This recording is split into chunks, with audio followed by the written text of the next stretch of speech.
Hello students of class 7th. We are going to read your science book chapter 1 Nutrition in Plants. Nutrition means the food we eat, and by this we get energy to do our daily work, is known as nutrition.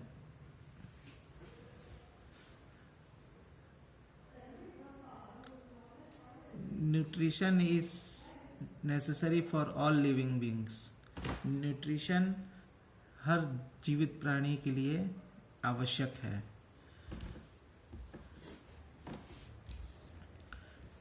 All living things need food to get energy to carry out various life process. रोज अपने जीवन का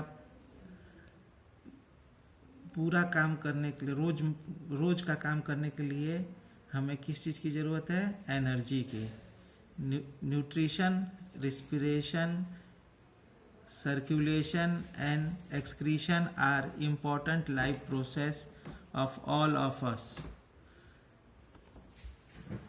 nutrition life process चलाने के लिए daily हमें जो काम करना रहता है उसको चलाने के लिए हमें सबसे ज़्यादा क्या चीज़ की ज़रूरत पड़ती है? तो न्यूट्रिशन की, ऊर्जा की, रिस्पिरेशन श्वसन क्रिया की, सर्कुलेशन जो हमारे बॉडी में जैसे ब्लड सर्कुलेशन होता है, और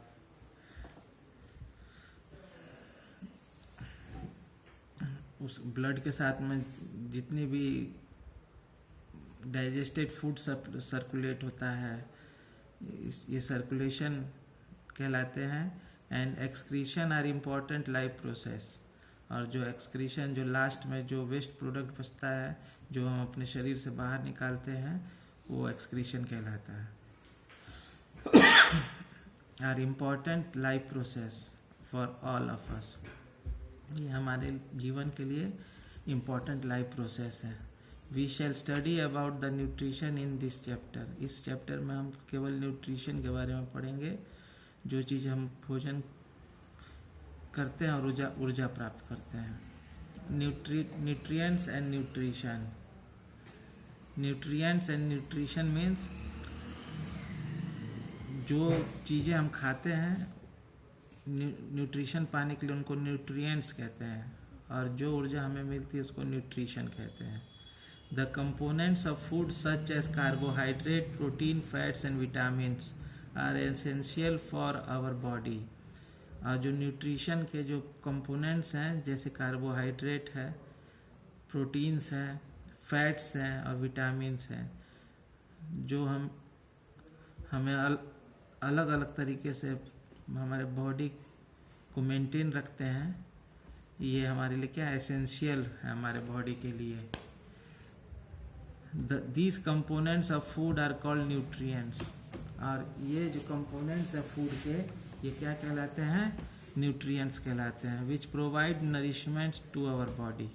और ये हमें क्या करते हैं? नरिशमेंट पहुंचाते हैं हमारी बॉडी में. Nutrients provide us energy. Nutrients हमें क्या देते हैं? एनर्जी प्रोवाइड करते हैं. Promote growth. हमें ग्रोथ देते हैं. Repair worn out tissues. जो टिश्यूज़ हमारे ख़राब हो जाते हैं उनको रिपेयर करते हैं. And protect our body from various diseases. और हमें विभिन्न रोगों से बचाते हैं. Nutrition is the process of providing और taking in nutrients to the body of living organism to carry out activities to keep themselves alive. और न्यूट्रिशन क्या है? ये एक प्रोसेस है जो प्रोवाइड करता है हमें न्यूट्रिएंट्स लेने के लिए टू द इन बॉडी में लिविंग ऑर्गेनिज्म के, जीवित जीवों के, and to carry out activities to keep themself. और ये अपने शारीरिक अंदरूनी क्रियाओं को करने के लिए जिससे कि हम जीवित रह सकते हैं. कहने का तात्पर्य ये है कि एक जीवित जीव को उसके जीवन चलाने के लिए न्यूट्रिएंट्स की आवश्यकता होती है। Green plants make their own food from basic substance. जो ग्रीन प्लांट्स होते हैं ये अपना भोजन स्वयं बनाते हैं बेसिक सब्सटेंस से, like water and minerals found in the soil. जो सॉइल में से वाटर और मिनरल्स लेते हैं, and carbon dioxide from atmosphere, और एटमॉस्फेयर से क्या लेते हैं, carbon dioxide, in the presence of sunlight. और ये सब क्रियाएं कब होती हैं, जब सनलाइट उपस्थित होती है तब। This process is called photosynthesis. और ये जो वाटर मिनरल्स सॉइल से लेने की क्रिया है और जो कार्बन डाइऑक्साइड हवा में से लेने की क्रिया है, सनलाइट की उपस्थिति में जो ये प्रोसेस होता है इसे हम फोटोसिंथेसिस कहते हैं। फोटोसिंथेसिस को हम डिफाइन करें तो photo means light, synthesis means putting together. All green plants convert solar energy from the sun into chemical energy of food. जितने भी ग्रीन प्लांट्स हैं ये सोलर एनर्जी को जो सन से मिलती है ये केमिकल एनर्जी में कन्वर्ट करते हैं फूड के। Types of nutrition. अब न्यूट्रिशन के कितने टाइप्स होते हैं। The modes of nutrition of living organism में be classified into the following two types. जो मोड होता है न्यूट्रिशन का एक लिविंग ऑर्गेनिज्म के में be classified into the following two types. ये मोड को हम न्यूट्रिशन के मोड को दो टाइप्स में क्लासिफाई करते हैं। पहला ऑटोट्रॉपिक और दूसरा हेट्रोट्रॉपिक। ऑटोट्रॉपिक में क्या होता है, the mode of nutrition in which organism prepare their own food from simple raw material from nature. Green plants, all algae and some bacteria belong to this category. Autotrophic means स्वयं भोजन बनाने वाले जीव। स्वयं भोजन बनाने वाले जीव में क्या होता है, ग्रीन प्लांट्स, एल्गी और सम बैक्टीरियाज होते हैं जो कि अपना भोजन स्वयं बनाते हैं। किस चीज़ से, तो simple raw material of the nature, nature के सिंपल रॉ मटेरियल से। उन ऐसे जीवों को ऑटोट्रॉपिक कहते हैं। सेकेंड है heterotrophic, the mode of nutrition in which organism depend directly और indirectly on other sources to take their food. और ऐसा मोड ऑफ न्यूट्रिशन जिसमें ऑर्गेनिज्म दूसरे चीज़ पर निर्भर करता है, वो अपना भोजन स्वयं नहीं बना पाता, दूसरे से अपना भोजन प्राप्त करता है, ऐसे जीवों को, ऐसे ऑर्गेनिज्म को हेट्रोट्रॉपिक कहते हैं।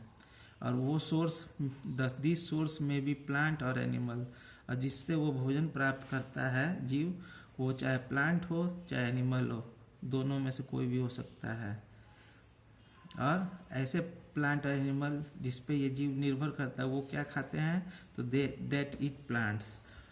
जिस पर वो निर्भर करता है हेट्रोट्रॉपिक ऑर्गेनिज्म, वो ऑटोट्रॉप्स पे निर्भर करते हैं, मतलब वो खुद क्या खाते हैं, प्लांट्स खाते हैं।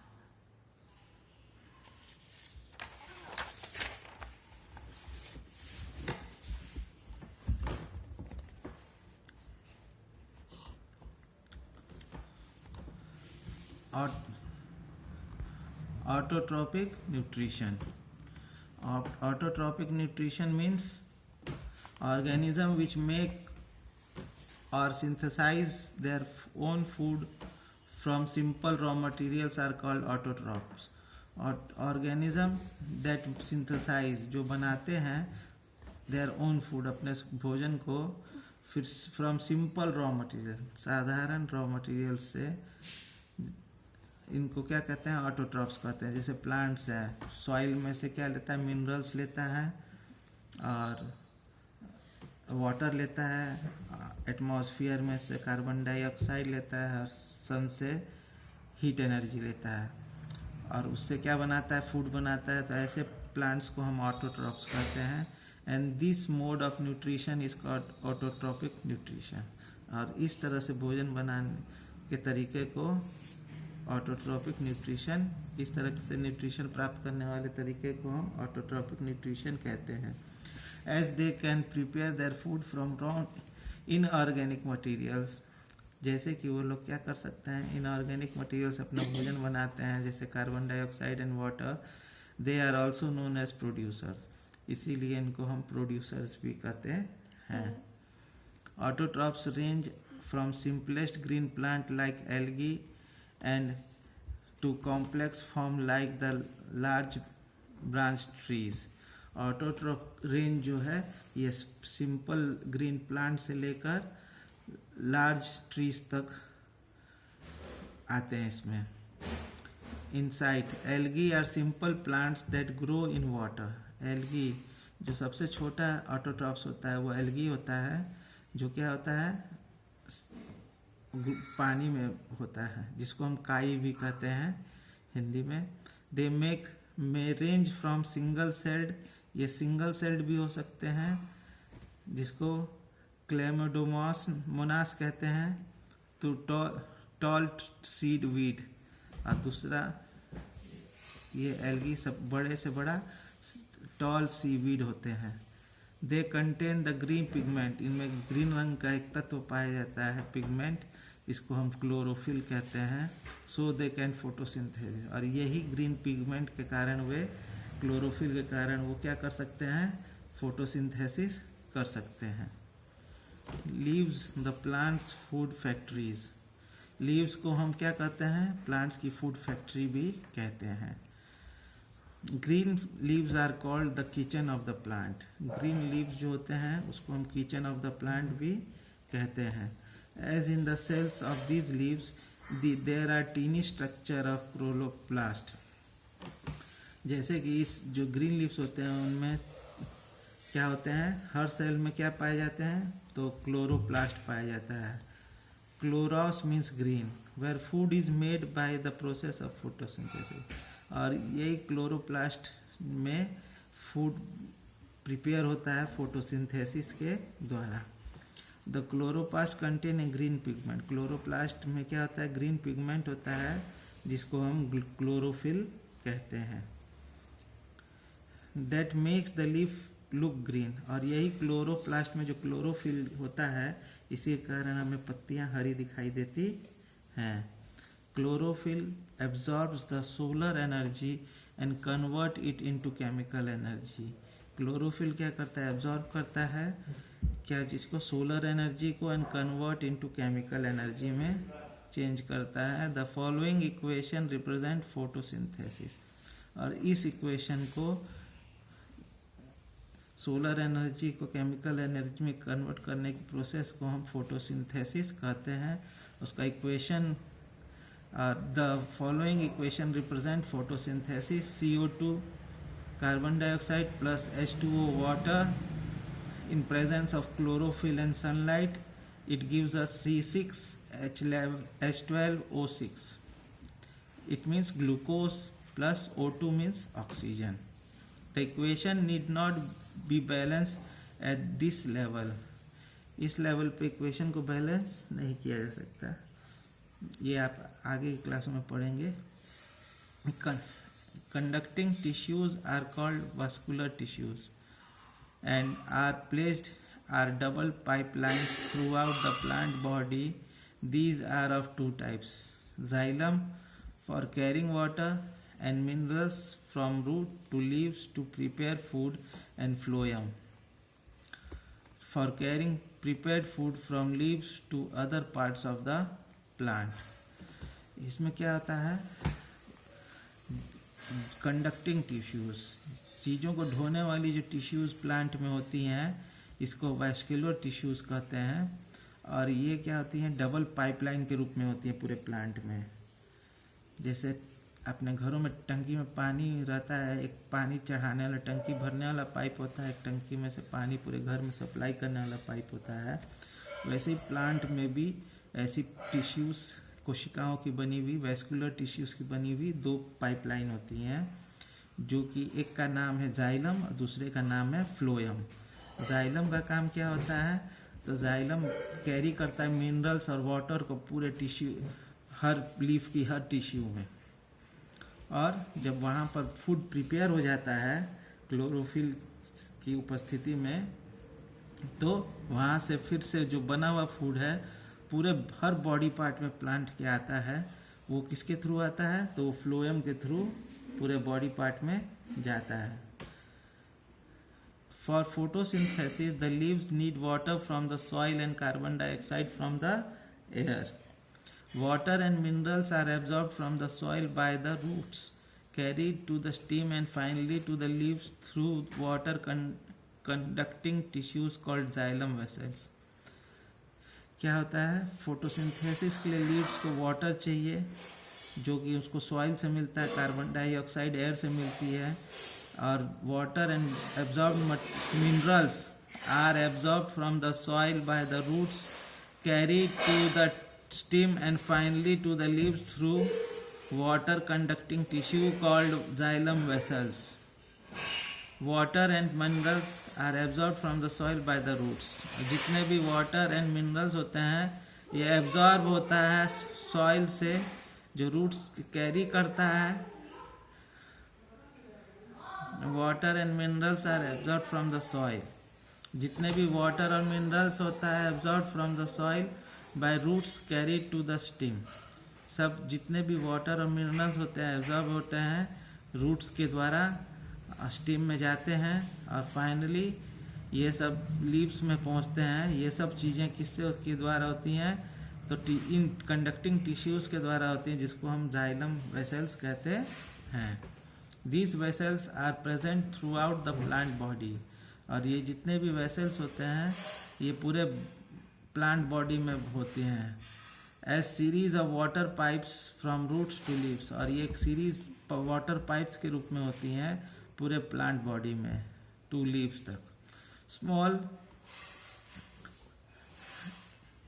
इरेटिंग pores present in the leaves. छोटे जो इरेटिंग पोर्स होते हैं जो लीव्स में प्रेजेंट होती है उनको स्टोमेटा कहते हैं. सिंगुलर को कहते हैं स्टोमा कहते हैं. और allows carbon dioxide to pass in the oxygen to be release out in the atmosphere. और ये स्टोमेटा जो लीफ के पीछे भाग में पाए जाते हैं, स्मॉल पोर्स होते हैं, इसका काम है कार्बन डाइऑक्साइड एब्जॉर्ब करना और इन्हीं के थ्रू ऑक्सीजन एटमॉस्फेयर में वापस निकल जाती है लीव्स में से.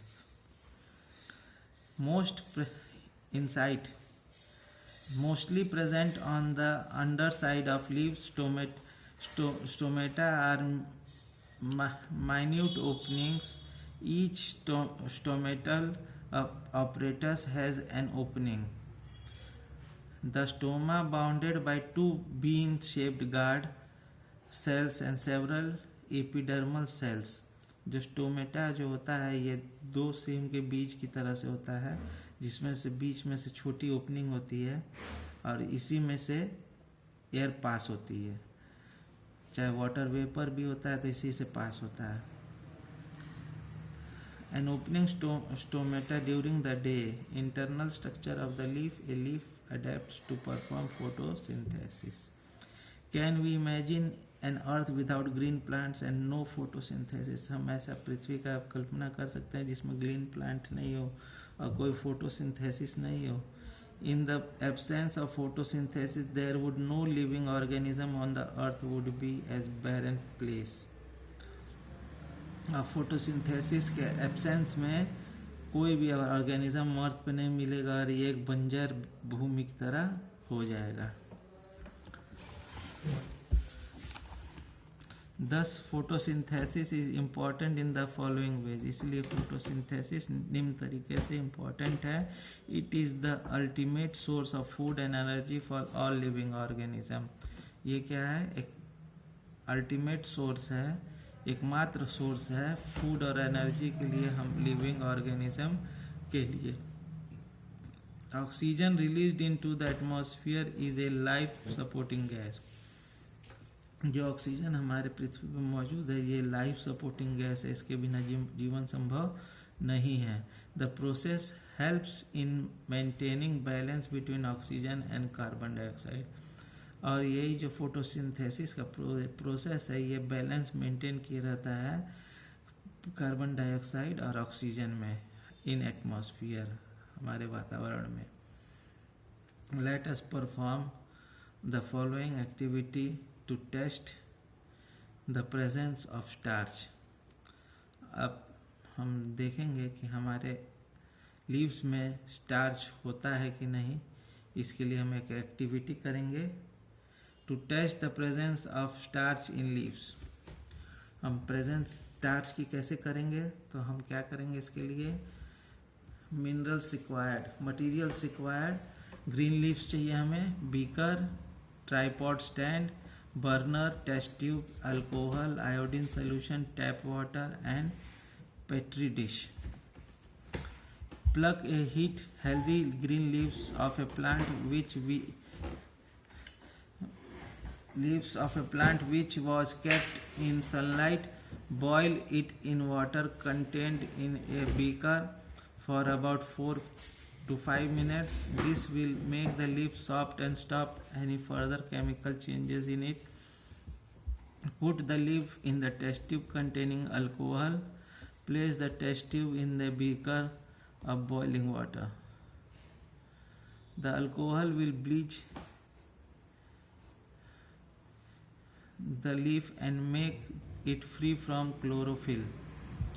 क्या होता है, जब बीकर में हम पानी से लीफ को उबाल देते हैं तो थोड़ी नरम हो जाती है, उसके बाद से हम एक टेस्ट ट्यूब में अल्कोहल लेके उसमें डिप कर देते हैं लीफ को, जिससे और उसको बॉइलिंग वाटर में ले जाते हैं टेस्ट ट्यूब के साथ में।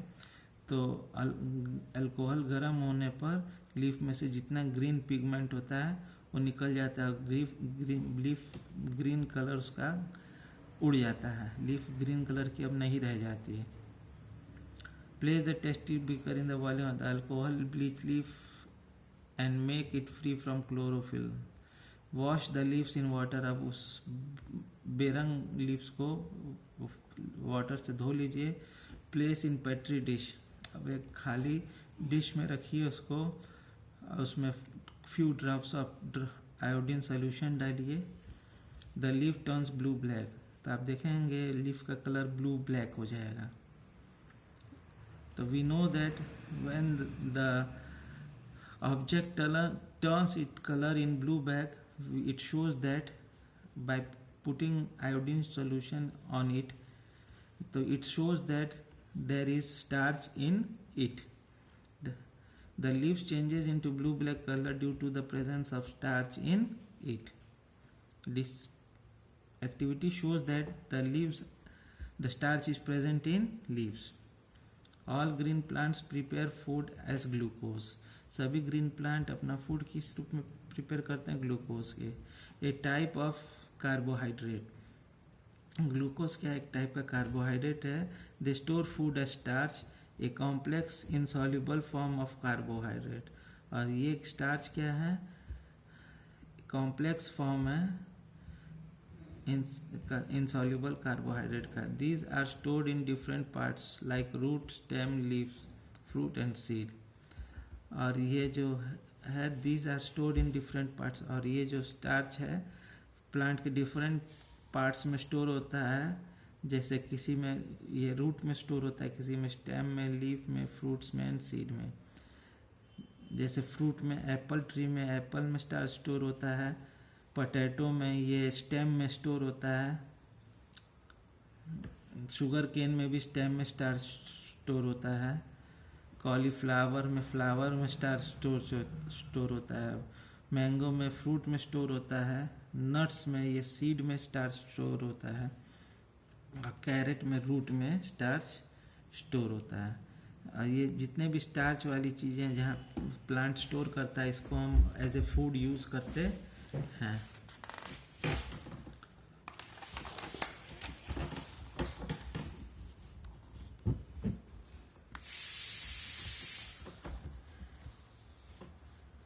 अब ये एक्टिविटी वर्क है, ये क्लास में आप लोग को करके दिखाया जाएगा। हम लेसन को सीधे आगे बढ़ाते हैं।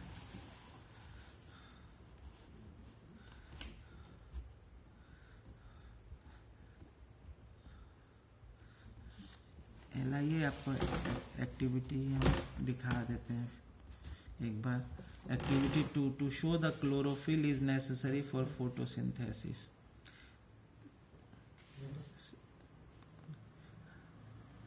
Colous leaf and minerals used in activity 1. Take a colous plant variegated leaves having some green and some purple area. Pluck one leaf, make its own outline on paper and mark on the outline the green and non-green area. Chlorophyll is present only in green portion of leaves. Test the leaves of starch as an activity 1. Compare the blue part of leaves with your sketch. Observation: only the part that was green turns bluish black, whereas the other non-green plant doesn't.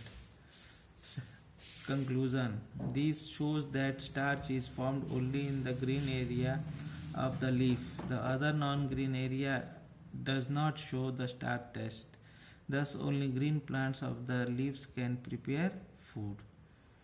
This shows, तो ये activity हमें दिखाती है कि ऐसा plant जिसके leaves में दो कलर हैं, केवल ग्रीन पार्ट में ही स्टार्च का जो टेस्ट है ये हमें ब्लू बैक प्रिंट देगा, जो पहले से ग्रीन कलर नहीं है लीव्स का उसमें कोई भी परिवर्तन नहीं होगा. Activity 3. To show the sunlight necessary for photosynthesis. Sunlight जरूरी है फोटोसिंथेसिस के लिए, इसके लिए ये एक्टिविटी करेंगे. The potted plant, black paper and materials are starch leaf. Test as activity 1. Procedure: take a potted plant, discharge the leaves by keeping the plant in dark room for 2 days. Convert one of the leaves with black paper. Cover the one of its leaves with black paper on which a circular design is cut. Place the plant in sun. After a few hours, test the leaves which is covered with black paper of the presence of starch as activity 1. Observation: only the part of the leaf which could not get light through the cut out design as well as those that were left uncovered by the paper turns blue-black. Conclusion: this shows the presence of starch in those part of leaves which are exposed to sunlight. Thus, sunlight is necessary by photosynthesis.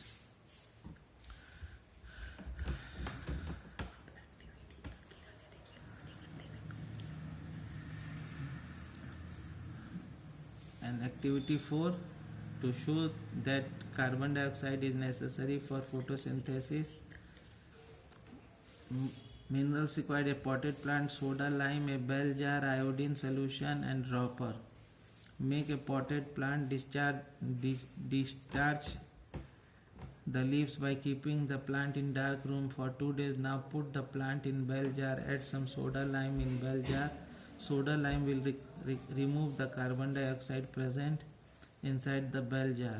Now test the presence of starch using iodine solution. The leaves of the plant inside the bell jar do not turn blue-black. This shows that the plant inside the bell jar did not carry out photosynthesis in the absence of carbon dioxide. Thus, carbon dioxide is necessary for photosynthesis.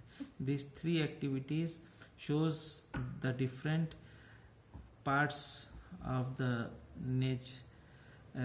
nutrients required for the leaves to prepare their food by the process of photosynthesis. The further lesson will be teach you in the next video. Thank you.